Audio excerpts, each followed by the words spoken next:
Todo eso pasó, si tuviéramos una máquina del tiempo en un montón de años, y para que se hagan una idea, los primeros homínidos solo aparecieron hace 2 millones de años, eso es como por acá, y miren todo lo que ha pasado en la historia de la Tierra.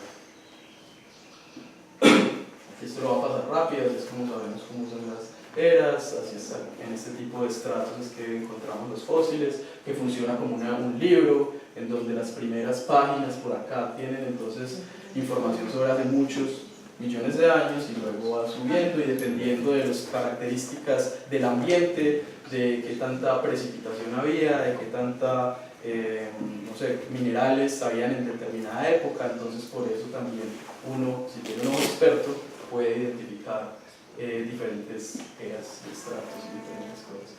Rápidamente les muestro ejemplos de fósiles. Esto lo encontramos llegando a Cali, un fósil de hace 50.000 años de unas plantas que parecen como tipo Melastomatácea, que es un grupo de los cerepueros, y también me los llevo como a que sepan que es que aquí también hay organismos grandes tipo dinosaurios, este grupo de pterosaurios acuáticos, que es un fósil que hay en Villa de Leyva. Entonces ahí como, ¿cómo así que es en Villa de Leyva? Sí, hace un par de millones de años, o muchos millones de años, Colombia estaba sumergido y había un océano y todas esas cosas. Entonces digamos que algo chévere de mostrarles varias cosas que da pie a que se hablen de un montón de otras cosas. Y este lo he mostrado en algunas partes, me parece muy chévere porque si hiciéramos la analogía de la historia de la Tierra en una hora del reloj, miren, casi que pasa media hora acá y todavía ni siquiera han aparecido las primeras células, aparecen por acá a los 40 minutos. Miren por acá, les señalo entonces aquí al minuto 53 los primeros vertebrados, por acá los primeros dinosaurios, nosotros aparecemos en el último milisegundo de la historia de la Tierra. ¿Listo? Entonces eso como para hacerse una idea. Y hay otros que utilizan el ejemplo de un rollo de papel higiénico, como si la historia de la vida en la Tierra fuera el rollo de papel higiénico, nosotros aparecíamos en el último fragmentico del último cuadrito. A mí en la universidad nos pusieron el ejercicio de la historia de la Tierra, hacer una línea de 30 centímetros y repartir los 4.300 millones de años en esa línea. Y llegamos al punto del antropoceno donde no había algo tan fino para representar eso. Ajá, claro, esa parte ahí es, pues muchas veces no se la hablan a uno y pues vos la manejas seguro mucho mejor, pero a ellos les causa un montón de interés. Aquí muchas veces, y eso me parecería interesante después preguntarles, porque pues yo les empiezo a hablar de este tipo de cosas, pero seguramente hay gente que es religiosa y cree en el creacionismo. Entonces yo a veces como que no sé qué tipo de información están recibiendo. ¿Cómo? En los dos. ¿En los dos? David, una cosa, de un tiempo para acá se está hablando de que estamos en el antropoceno. Esta era, ya le dimos el nombre, antes hablamos de holoceno, pero ya estamos hablando específicamente del antropoceno, la época de oro, que es donde ya empezamos a lo que vos decías de mirar los estratos en la Tierra, que empezamos a ver basura. Ajá. Cuando empezamos a escapar encontramos basura. Eso es la evidencia de la presencia del hombre en el planeta. Claro. Y entonces acá, como yo les voy a empezar a hablar sobre grupos de aves y esta ilustración de Fielza, que es un ornitólogo de Dinamarca súper importante. La mayoría de estudios de aves andinas que conocemos son gracias a este señor. Pues obviamente yo solo se los digo a ellos, se los digo a ustedes por si quieren buscar cosas de John Fielza, que es como el Darwin moderno de la ornitología acá, y literalmente es así raspadito, parece un Darwin. Él hace esta ilustración para mostrar las relaciones evolutivas entre las diferentes especies. Entonces algo muy chévere acá de estos clados que funcionan de manera de un árbol es que los que están aquí en las ramitas más juntos son especies que están mucho más cercanas y comparten muchas más características en comparación con, por ejemplo, otra que está mucho más distante. Entonces miren, por ejemplo, aquí las palomas comparten mucho más con este grupo acá de cucos y estos que son, y estos de acá, que por ejemplo con todos estos de acá que son los pajaritos. ¿Listo? Pero entonces eso así se ve como un poco complejo. Entonces, ¿cómo llegar a un niño o a una persona que nunca ha oído de evolución hablarles de filogenias? Entonces, digamos que en parte por el gusto que le tengo a este grupo de estudio, me inventé un jueguito para explicarles cómo se construyen las filogenias. Entonces hay unas características que definen a un organismo A y un organismo B, que están acá y acá, y estas dos características que están acá, que pueden ser un montón, son las que hacen que estos dos sean grupos hermanos. Y eso puede ser plumaje, cantos, genética, usualmente, y pues más actualmente se está utilizando mucho la genética para eso, comparten un montón de características, pero como para hacer esto más entendible, yo he encontrado que este grupo de estudio es bastante bueno para eso. Entonces hay unas características que tienen los gansitos y tienen los chocorramos. Por ejemplo, ¿qué se les ocurre que define a un gansito? O más bien acá, ¿cuáles son estas características de este grupo? Chocolate, la marca, son cuadrados. Pues es así, es como fácil, pero si ampliamos la filogenia, entonces, por ejemplo, esta característica que expulsa a la gala, aquí entonces sería que todos son ramos hechos de torta, bueno, huevos. Pero ¿cuál es la característica esta de acá que expulsa a la gala? El chocolate. El chocolate aquí surgió una novedad evolutiva que surgió acá y agrupó a estos tres. Ya se acabó esto. ¿Listo? Ay, creo que yo tengo.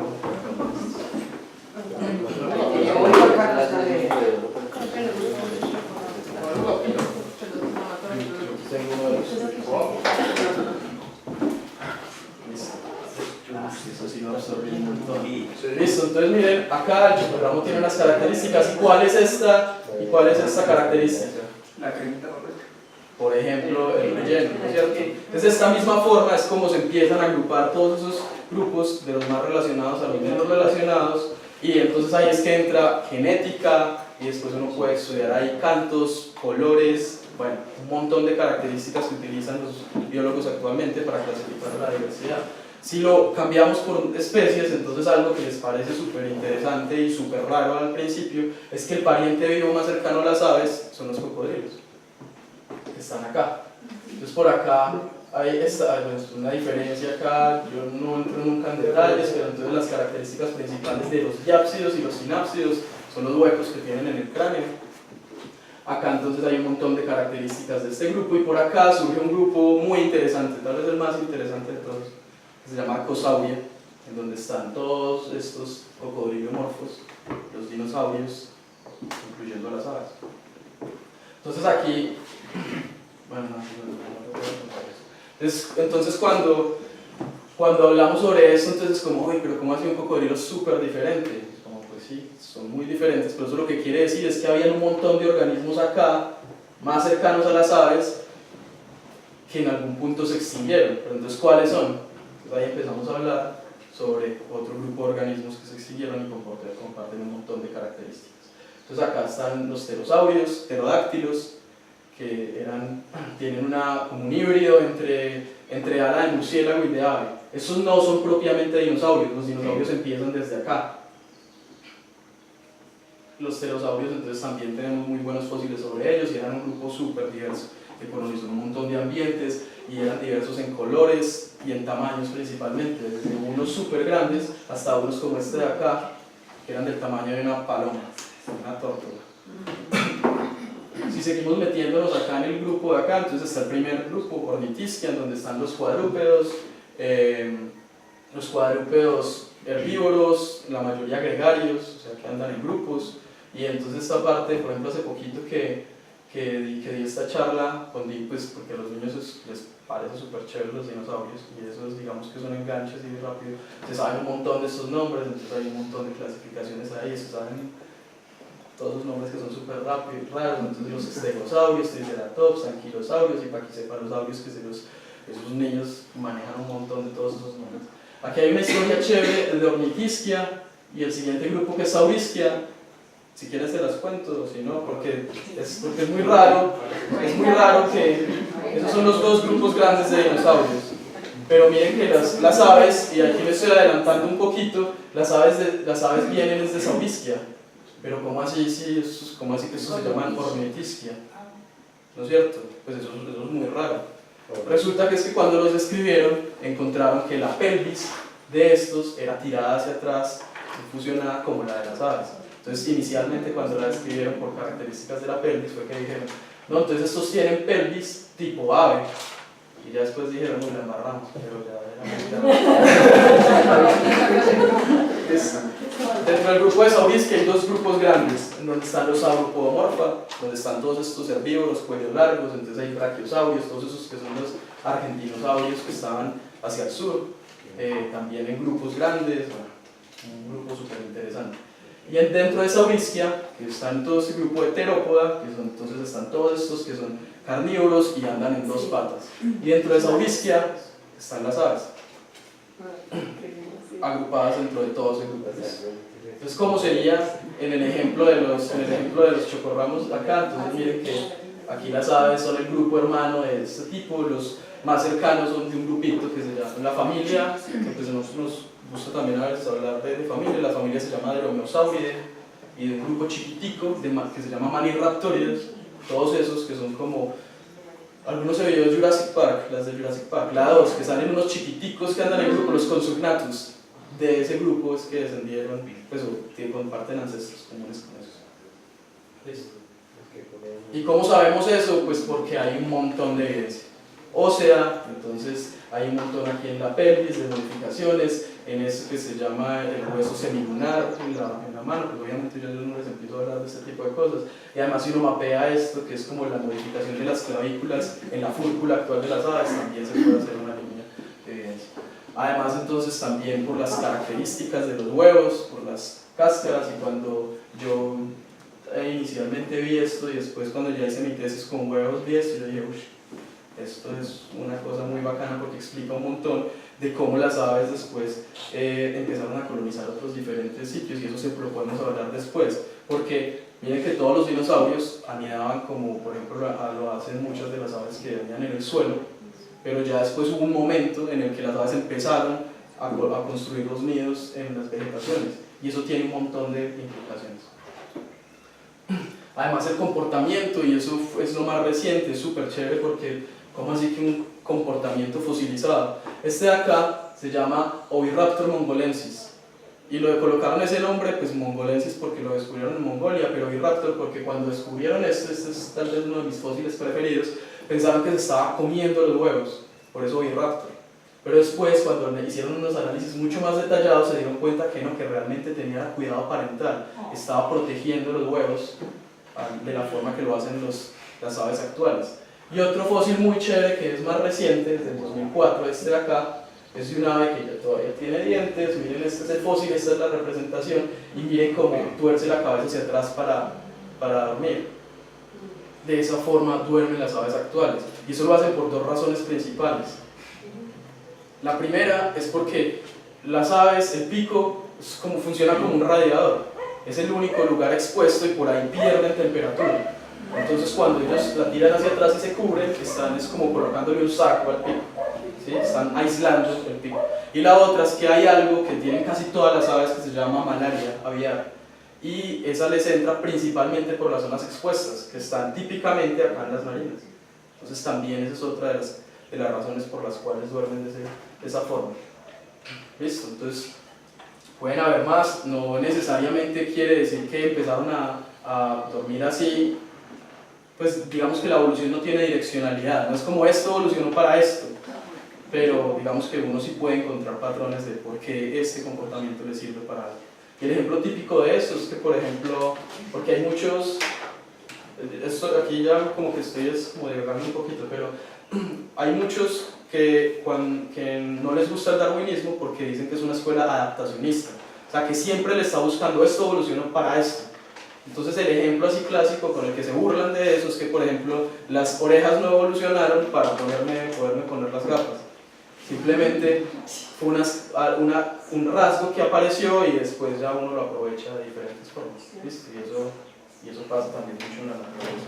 Y yo les muestro, empiezo aquí porque digamos que en la charla, pues, en la mayoría de casos, se pueden volver muy largas, pues 3 horas, a mí me parece que algo de más de 1 hora está de hecho antipedagógico, pero entonces pues como es el único espacio que tenemos, entonces digamos que yo busco herramientas para que sea un poco más amena. Entonces aquí lo que yo hago es empezar a mostrarles videos. Este fue un video que tomamos cuando estábamos haciendo un estudio sobre cómo respiran las aves, estábamos en Perú, y de hecho el proyecto se volvió más famoso por estos videos así que por los mismos artículos.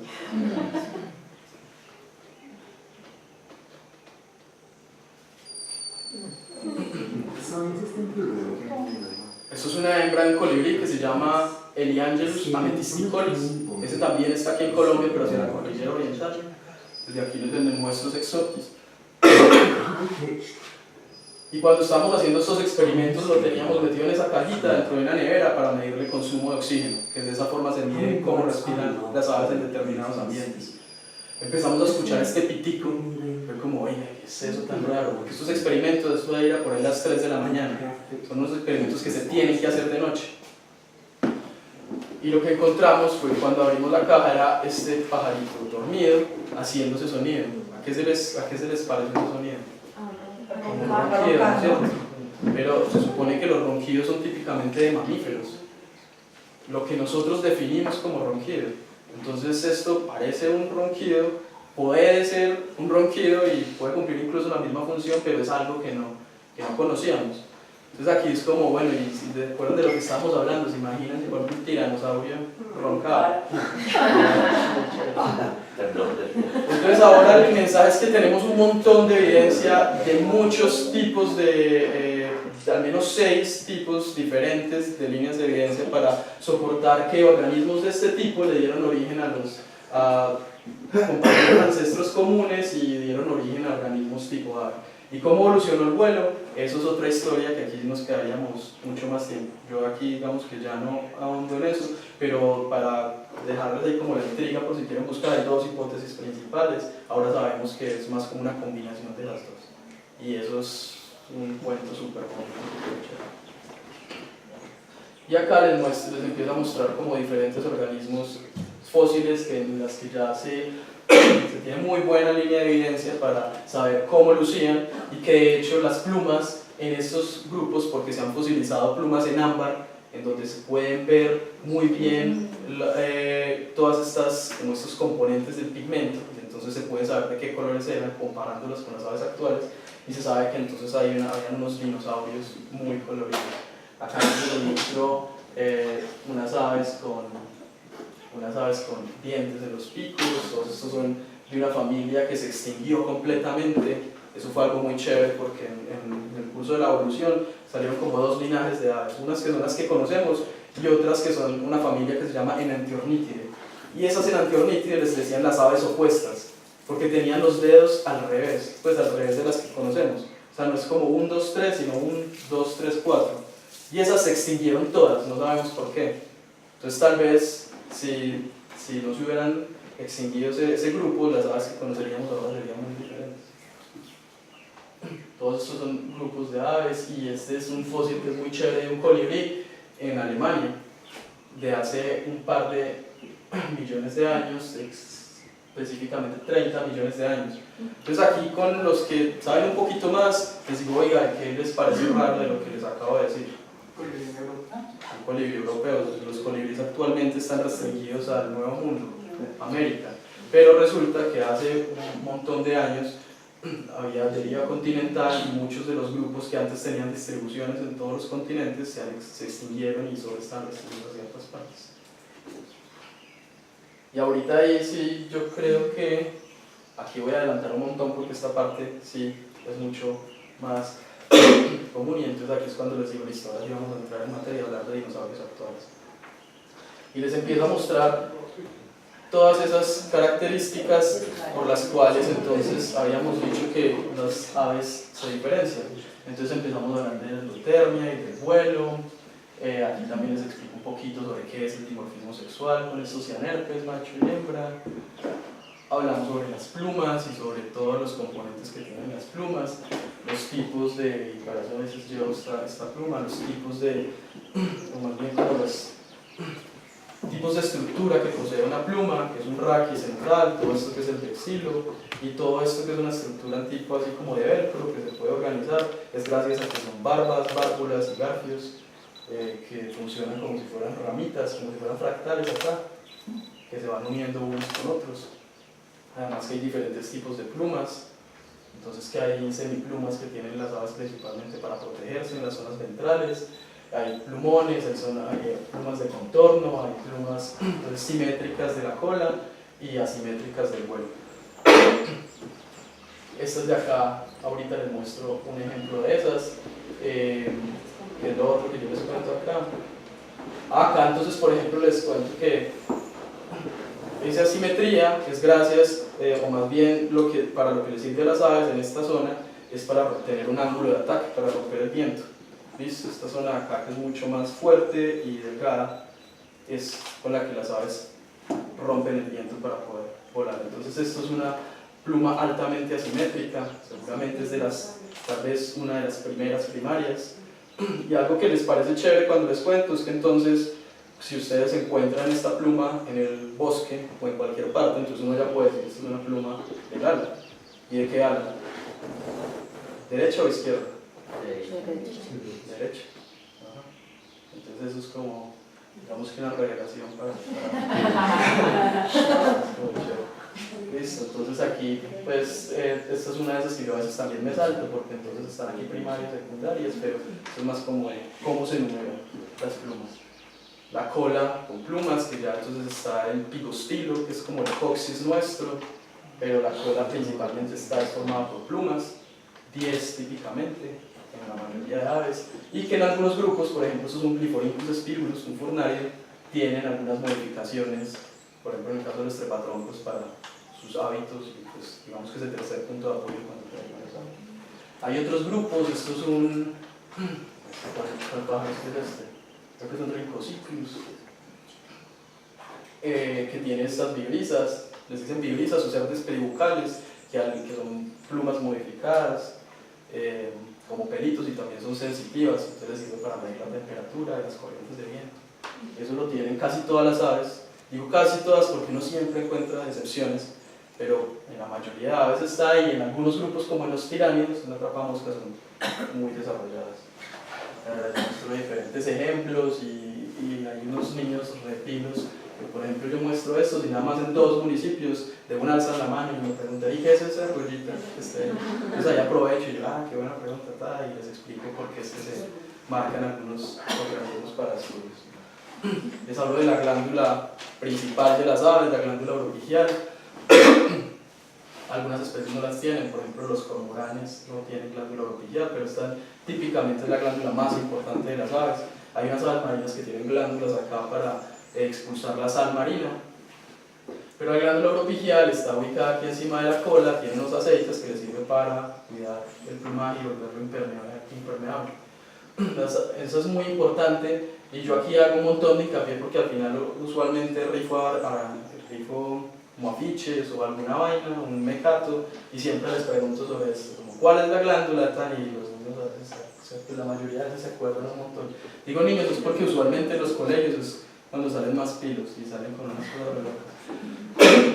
La glándula oropigial entonces es muy importante, las aves no tienen las glándulas lacrimales, todas las aves no lloran, y las aves tampoco tienen glándulas sudoríparas, por eso no sudan.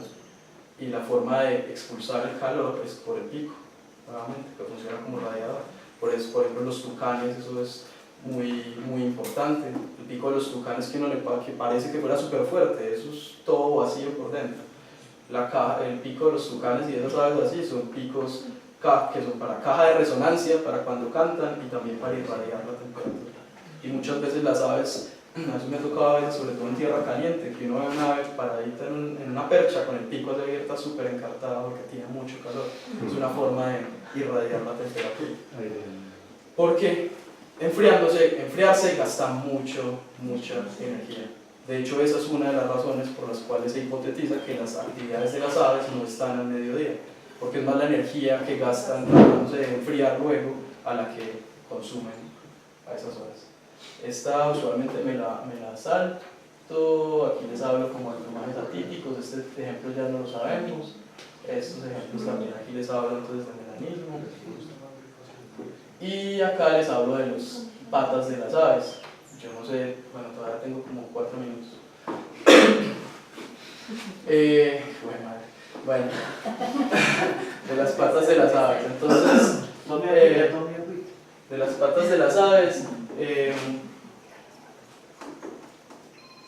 uno está súper relacionado, o más bien es mucho más como las patas de las gallinas o de los pajaritos, que son anisodáctilas, que son este tipo de disposición, pero resulta que hay otro montón de variación en tipos de plumas, y eso está asociado también con los grupos. Entonces uno, por ejemplo, hay veces que uno está como encartado con la identificación, por ejemplo, entre, por ejemplo, bucos con unas cotingas que son muy parecidas, pero si uno le mira las patas ya es como, no sé, ya, esta es pateriforme y esta es del otro. ¿Sí ven? Entonces eso también sirve para a veces ayudarnos en identificación. Anisodáctilos son la gran mayoría, esa es la pata tipo ave típica, que son un dedo atrás, que se llama el hallux, y estos 3, 2, 3, 4. Entonces esas las tienen todos los paseriformes, son raptoriales, lobuladas, palmadas, bueno, hay un montón de variación. Las cigodáctilas la tienen estos grupos, todos los citácidos, todos los ramfácidae, todo lo que son los tucanes, todos los carpinteros, pícidae, estriliformes y titonidae, que son las lechuzas, buconidae y galbulidae también, que están acá, que son los bovitos y las gálbulas, los jacamares, y todos los cucos, las piallas callanas, todos estos protofagas, las cameras, todos ellos tienen este tipo de pata, que son en esta, el dedo 4 se baja para acá. ¿Listo?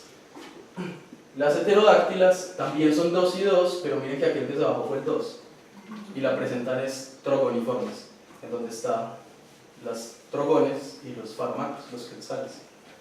Estas patas no son tan fuertes como las otras, posiblemente porque el dedo 2 en esa disposición no es tan, no le permite un agarre tan fuerte. Bueno, eso ya es como ponerse ahí a hipotetizar. La siguiente, que es muy chévere, es la que está en coraciformes. En coraciformes hay 2 familias en América, donde está Momotidae, todos los momotus, Baryctengus, Electron, y aquí Alcedinidae, en donde están todos los martines pescadores.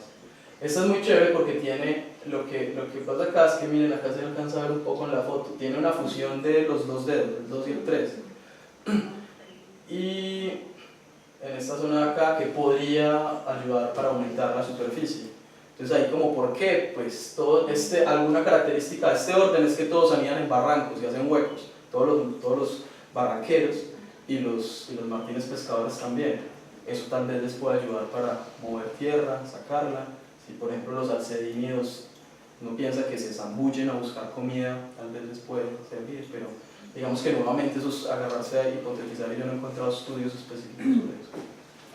Y una de las que más me gusta es la de los vencejos, que son típicamente anisodáctilas, pero también pueden este 4, a veces lo bajan, pero lo más interesante de las pamprodáctilas es que pueden subir los 4 dígitos y se agarran así de las rocas que es donde duermen.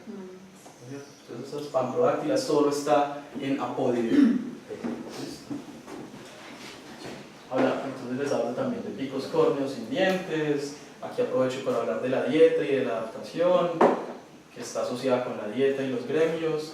Les muestro incluso que a nivel de familia puede haber un montón de variación, dependiendo del tipo de alimento. Entonces que los colibríes que son con picos largos y delgados, nectarívoros, insectívoros, no necesariamente son los mismos en todas, y que por ejemplo hay unos supercurvos como el de Ceptoxeres, los fetornis también tienen esta acá, la encífera y el chivito loxipon, que deriva en muchas de estas asteráceas como los frailejones y todas esas plantas que son así chatitas.